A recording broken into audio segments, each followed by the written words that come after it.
you've been doing. This is my first time here, so I'm excited. Kind of a segue from where we were. We talk a lot about transition as being death, and when I was thinking about the question that I wanted to ask, it was about being in transition and being in a transitional place in my life. You always are. Yeah. You always are, because life keeps causing you to be more, and you're always in the transition of allowing yourself to be the more that you've become. And when that's the path you're on, then you're having a really good time. It's only when you're dragging your feet that it's uncomfortable.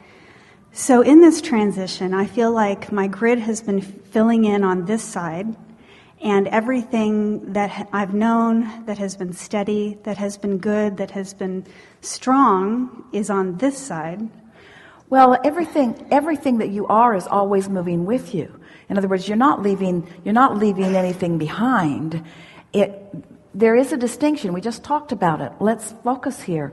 What's the distinction between where I'm going and where I'm going from? And of course it's logical. If I'm going there, I'm leaving there. But who cares about there when you're going there? And the most important thing is that you're right here. And so while you're here, it doesn't matter if you're looking forward or if you're looking behind. The only thing that matters is when you're looking, if it feels good when you're looking. And we're just here to let you know that since we're looking forward, when you're playing with us, which feels the best, that's the sales job we've been doing all day, yeah?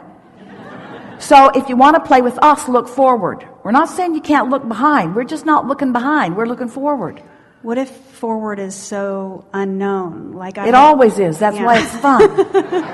I know. But it looks unknown, but it doesn't feel unknown. That's what that faith is. That's what that confidence is. In other words, when you know what you know because you've got the basics down, what a beautiful day it is when you wake up and you don't know what it's going to be, but you know it's going to be good. Esther's trying to imagine all of you at her house. It's hard to imagine, but she knows you'll work it out. In other words, there's enough property, there are enough buildings, there are enough spaces, there are enough places to see, and she knows that you'll just move around. You're wise enough to all not get in the treehouse at the same moment. 10 of you at a time in the treehouse. In other words, so the exhilaration, the knowing that it's going to be a life-giving adventure, and not knowing the details of how it's going to work out is the deliciousness of life. Because if you try to work all of the details out in advance, you'll drive yourself crazy because you are forgetting all of the cooperative components that are going to rendezvous with you that you can't see right now. You can't see them or hear them or smell them or taste them or touch them, but you can sense them, you can feel them, you can know them. So it's a sort of attitude of trust. And once you've hung around on that high-flying disc for a while, long enough to know that things are always working out for you. Things are always working out for you. Things are always working out for you. And so then the adventure is, in what way? In what way? What's going to surprise me and delight me today? Because you see, you've been sifting and sorting, and you've put all of the components into your vortex, into your vibrational reality. But you don't remember all the things you put there. You don't remember the things that you put there before you even made your transition into this physical experience. You don't remember all of those details, but you will remember them when you see them, you see. And so think about it. All the delicious ingredients that you've picked up along your physical trail, like a desire for confidence and a desire for value and a desire for clarity and a desire for being an uplifter and being uplifted and a desire for beauty and for a desire of comprehension and for a desire of interesting things and on, all of those things that you put into your vortex. And imagine this vortex being queued up and ready to give to you just as much as you're ready to receive, not more, not less. Will never overwhelm you. It'll never underwhelm you. It will always meet you right where you are. Ooh, did you hear that? It will always meet you right where you are. And so if you're doing the work, if you're doing the vibrational work, imagine where all of that is meeting you. At your height of clarity, at your height of understanding, at your height of everything that feels good. You'll be up for it, we promise you, you see. You don't ever need to worry. Nothing's coming to you that you're not ready for. And having the courage to... Courage? You don't need that, right? Okay, sorry. Courage is what you need when you don't have, when the universe isn't at your back. Courage is what you need when you're walking through the darkness. Exactly. There's no darkness. There's no darkness. There's no risk, there's no darkness, there's nothing to fear. There's just good stuff making its way to you in perfect alignment. It's like having a concierge you filled out all the questionnaires. So this concierge knows all the things you like to eat and all the things you like to drink and all the places you like to go and all the things you like to do, and knows everything about where you are, and has just lined up this perfect unfolding for you. How do you know when it's time? How do you know when it's time? The impulse, time for what? Time to drink in the juiciness of all of those things when you're thirsty. That are there. Okay. Gotcha. When the impulse comes, in other words, you know, well, first of all, we have to let us be fair to you. Okay. Once you've been hanging around on this high-flying disc for a week or two or three or four or five or 10 or 20 or 30, 40, 50, once you've been hanging around there, you won't ask that question because the impulse comes and you just know. And your feeling is sort of like somebody will say, well, how do you know? And you want to say, well, what's not to know? They'll say, well, how did you know you wanted to go down that path? You say, nothing could keep me from going down that path. The impulse was just so strong. But that makes it sound to you like there are these big things that you got to work all the bugs out of. And it's not like that. It's just a thought here, a word here, an idea here. Because you see, the path that you're on isn't to get you someplace. It's because of the path that you're on. The place you want to get to just gives you the excuse to be on the path. The path is where it's at. Because you're not ever going to get there. That path just keeps appearing before you and before you, before you. It's like the opposite of the Cheshire Cat. It's not erasing it behind it, it's throwing it out ahead. And it doesn't matter if nobody else is on that path. All of the people I'm very responsible for a lot of people, so if they're not on that path... Well, here's the thing. Yeah. Sometimes they'll be on it and sometimes they won't. But if you're waiting around for them to get on, you'll resent them for not taking care of business.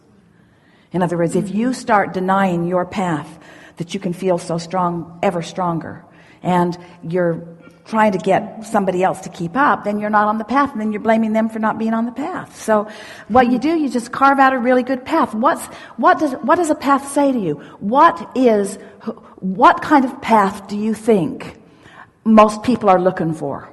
A well-traveled path. So just trump the path. Knock all the bushes out of the way. Make a big vibrational journey of this path. In other words, make the path one that is robust and that feels good. And many will come with you on the path. And you'll meet many new ones along the path. And there's a lot of people that you think aren't coming that are. That you're just missing them being there because you didn't think they were coming, and so you're not looking where they are. That was really good. That was good. Oh, surprised to see you here. Yeah, you haven't been looking for me here, but I've been here.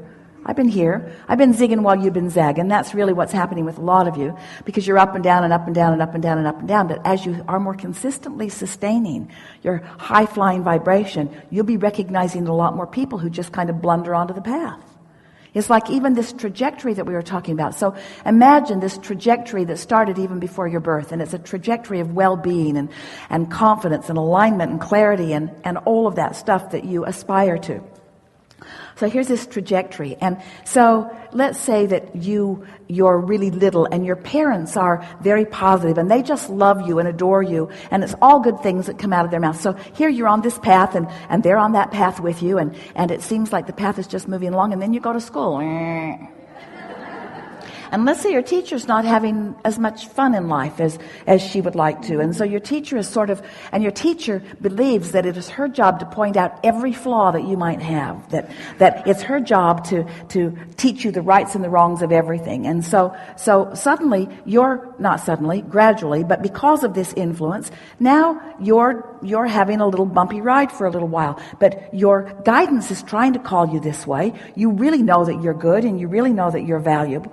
And so you have a little departure, a little tributary off of this main path, but you find your way back there, and when you do, you feel the relief of it. And while you were off on that sort of wild goose chase, you were launching more rockets of desire and more clarity. You actually shored up the trajectory of who you really are in a stronger way. So we're never wanting you to believe that you have to get it all figured out and do it all exactly right every step along the way.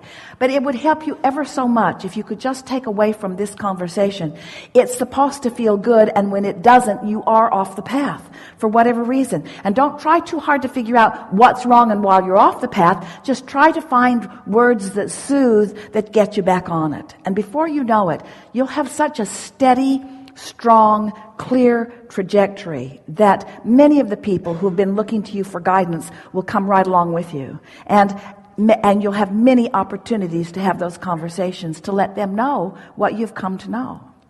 Don't worry about leaving people behind, because first of all, if you stay back with them, you'll come to resent them. And most important, if you're not moving with the power and clarity of who you really are, then you're not that attractive, charismatic being who is calling them forward. You see what we're getting at?